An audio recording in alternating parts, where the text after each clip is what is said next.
بسم اللہ الرحمن الرحیم۔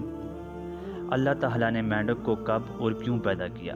پیارے آقا صلی اللہ علیہ وآلہ وسلم نے اسے مارنے سے کیوں منع فرمایا؟ مینڈک جب بولتا ہے تو کیا کہتا ہے؟ اس کے شور سے محفوظ رہنے کے لیے کون سا عمل کیا جا سکتا ہے؟ مینڈک کے لیے شرعی حکم کیا ہے اور اسے خواب میں دیکھنے کی تعبیر کیا ہے؟ ان تمام سوالوں کے جوابات آج کی اس ویڈیو میں ہم قرآن اور احادیث کی روشنی میں پیش کریں گے۔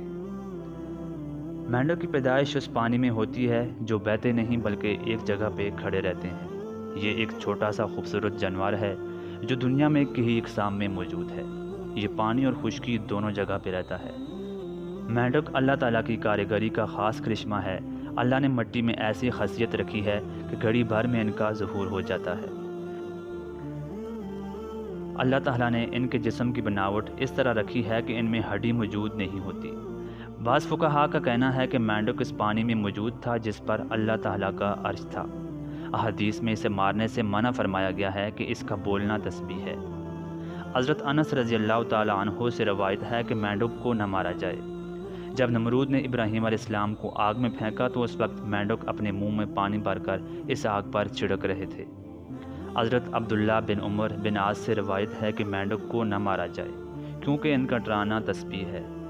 محمد بن زکریہ رازی فرماتے ہیں کہ جس پانی میں مینڈک کثرت سے ہوں اور ان کا شور بہت زیادہ ہو تو اس پانی میں ایک تھال پر چراغ جلا کر رکھ دینے سے ان کا شور ختم کیا جا سکتا ہے۔ اہل علم کے نزدیک خواب میں مینڈک کو دیکھنا ایسے عابد شخص کو دیکھنا ہے جو اللہ کے ہاں ہدایت جدوجہد کرنے والا ہو۔ اگر کوئی شخص زیادہ تعداد میں مینڈک کو دیکھتا ہے تو گویا اس نے اللہ کے عذاب کو دیکھا، کیونکہ فرعون اور اس کی قوم پر مینڈکوں کا عذاب نازل ہوا تھا۔ خواب میں خود کو مینڈک کے مراد دیکھنا رشتہ داروں کے ساتھ تعلقات کی نشانی ہے۔ اگر کوئی شخص خواب میں مینڈک کا گوشت کھائے تو اس کی تعبیر میں وہ شخص کسی مصیبت میں گرفتار ہو سکتا ہے، جبکہ مینڈک کے ساتھ گفتگو کرنا بادشاہت کی نشانی ہے۔ اگر آپ کو یہ ویڈیو پسند آئے تو ویڈیو کو لائک کریں اور مزید اسی طرح کی ویڈیو کے لیے ہمارے اس چینل کو سبسکرائب کریں۔ اللہ تعالی ہم سب کا حامی و ناصر ہو۔